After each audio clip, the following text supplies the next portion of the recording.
If there's anyone who can be called a Laker legend, it's Derek Fisher. I still have to laugh because I grew up watching and idolizing in a good way, in my opinion, Magic and B. Scott and James and Kareem and Jamal Wilkes and Michael Thompson and Kurt Rambis and Mitch Kupchak, and and so to imagine my life in any way crossing paths with those guys, like I never could have dreamt that in my wildest dreams. And so, yeah, I just have to chuckle when I hear it. But I'm thankful for all the experiences. All right. Do you chuckle when I say 0.4 seconds? I do, because it's been almost 17 years ago now. Yeah, no, it's again, just one of those moments like where growing up, in the driveway in Little Rock, emulating the last second shots of the guys that you grew up watching, right? And everybody's in their driveway. 3, 2, 1, 3, 2, 1. And even our kids now, like they go out to play, they play a game called 3, 2, 1. And as soon as you get the rebound, they start counting down 3, 2, 1. And so that moment for me, that was my first NBA game-winning shot. And yeah, so again, it's like I've been living a dream since 1996, and thankfully it's still going. But you've made an impact on the sport when they changed the rules because of you. Yeah, they changed the rules because of you in that shot. I think some teams would disagree that that there should be that rule in place, but yeah, man, again, it just very, very fortunate to have been surrounded by great teammates, great coaches, great support, my family, people like yourself. LA has been a second home to me, which has become home. And I'm just thankful, man, for every opportunity and every experience. You have 5, a handful of rings, and you got all 5 of those with Kobe. Your relationship with Kobe Bryant was unlike anyone else's relationship with him. Wouldn't you agree? I mean, for sure, professionally, like I respect,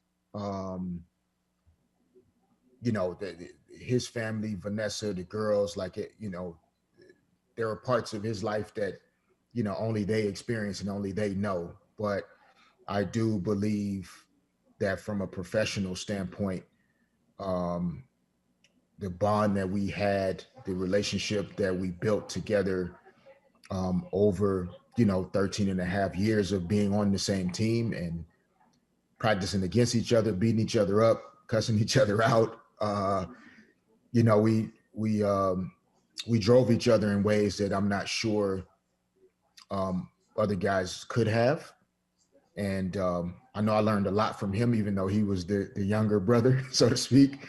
And I wouldn't be here still, even having this conversation if it were not for him and his greatness.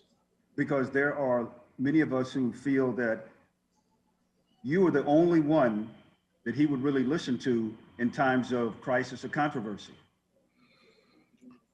Well, maybe that we knew of. Again, I think that some of the reason why he maybe was open to, allowing me to really be honest and transparent with him is, like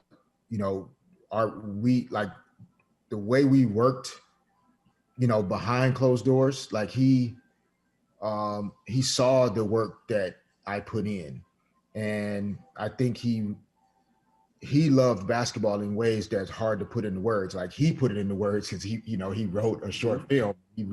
He's written stories literally about his love for basketball. I think he was able to connect to other people that he feels like loved basketball in a similar way that he did. And I really think that's where our bond formed, right? Was like this initial recognition that this guy loves the game as bad as I do. and he's willing to literally sacrifice his body, his time, his pain, whatever it takes in order to win. And that's what connected us and still does. And now you have that connection with the Lady Sparks, and you are imparting upon them the things that you learned in the NBA, which is making them not only better individually, but better as a team. Yes, no doubt about it. I think, winning and becoming what we consider to be successful in terms of being champions, um, it doesn't just happen once that last buzzer goes off and now you get a chance to hold the trophy. It really does come from the failures and the setbacks and the mistakes and the times when people doubted you or doubted your team or questioned what you're actually capable of. Uh, and so for our teams now with the Sparks, like we're squarely in that position where as we go through a bit of evolution in terms of a new era of Sparks basketball with new faces and new members, people second guessing and questioning and doubting whether or not we're headed in the right direction. And we just have to stay focused on the process and doing our jobs and let everything else take care of itself. All these things we've talked about are the big reasons why Derek Fisher is a Laker legend. Every time I hear it, I'm still gonna laugh. It's just hard.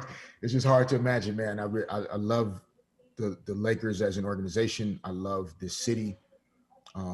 Laker fans have been overly generous and kind to me. Like I really just tried my best to play the most effective role I could to help us be successful at that time.